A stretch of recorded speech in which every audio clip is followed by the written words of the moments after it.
Christine Martin at the Regen Ranch, and I just moved the cows and I'm sitting in the mule and thought I would talk about the transition into regenerative grazing. Regenerative grazing has a lot of benefits to it, but I find that as ranchers transition, there's 10 mistakes they seem to fall into, and I fell into many of these too, so I know from experience. The first one is overstocking. Having too many animals, given what your land can bear, will lead to overgrazing, which is the opposite of what you want to be doing. So making sure that you've got the right number of animal units given your available forage will be important, especially as you start reducing the paddock area for the animals. Keeping the right animals given the forage in the paddock that you've got will help make your regenerative grazing transition more successful.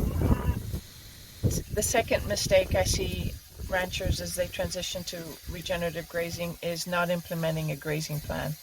A grazing plan allows you to place the animals at the right place at the right time for the right reason and with the right behavior. And so you're wanting to place your animals where you have the best grass, and as you do this, your soil health and your productivity will increase. And a grazing plan will help prevent the next two mistakes, which is mistake number 3 is not monitoring the grazing periods. Leaving the animals in the paddock for too long. The paddock is the subdivision within the pasture that you've made, the cattle are grazing.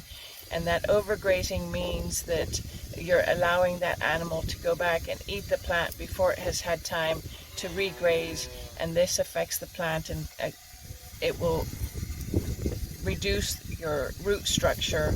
And if you allow this to happen for too long, you end up killing the plant because you end up killing off the roots that support that plant.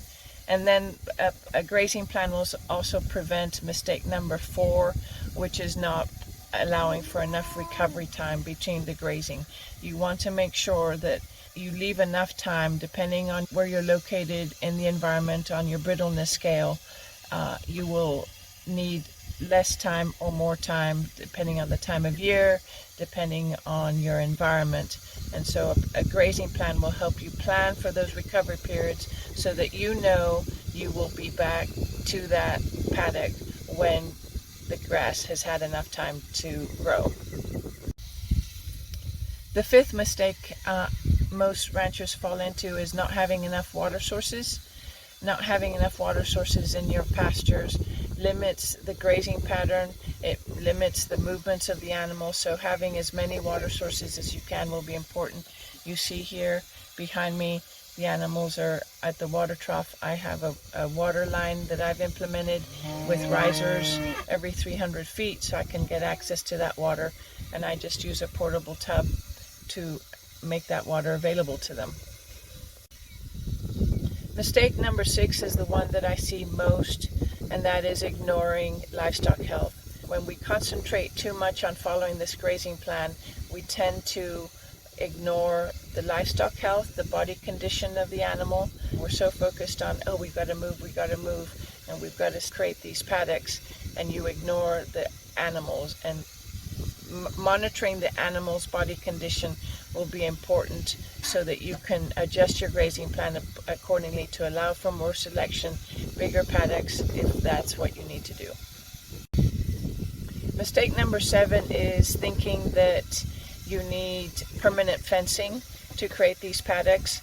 That permanent fence is a capital expense that is not required. It's certainly nice, but not required.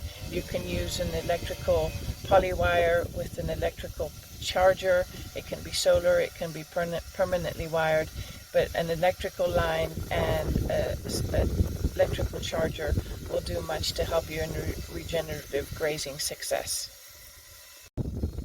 Mistake number 8 is the use of chemical inputs. So the basic principle of regenerative agriculture and regenerative grazing is to work with nature rather than against nature, and chemicals do not honor that principle. if you have a concern, try and find a natural way to address it. The use of chemicals goes against the principles of regenerative agriculture and grazes, so don't use them. Mistake number 9 is disregarding biodiversity. As you transition to regenerative grazing from set stock grazing, you will see more diversity in your pastures. Some of those species that will grow you might consider undesirable, but please know that nature wants to cover itself, and so the first line of defense is to allow for those forbs, otherwise known as weeds, to come in and cover. As you allow for recovery, as you allow for the grazing, your soil environment will change, and as you improve that soil health, the natural seedbed in the soil will start germinating, providing pressure to those forbs. So you will see a transition, but as you transition into it, you will see a decrease in the forbs and an increase in other beneficial grasses growing. Look, they're paying attention to this. They also want to know the 10 mistakes of what regenerative grazers do. So the 10th mistake most ranchers fall into when they transition to regenerative grazing is they don't seek the advice of those that have gone before them. Find a rancher who has been doing regenerative grazing for a while. Hire yourself an expert that will guide you and coach you through this, because nature is complex, and making these adjustments to address these complexities will be much more successful if you have help rather than you try and wing it yourself. Remember, you're investing in your time, you're investing in your knowledge, which will make your regenerative grazing journey much more successful. And that's all I have.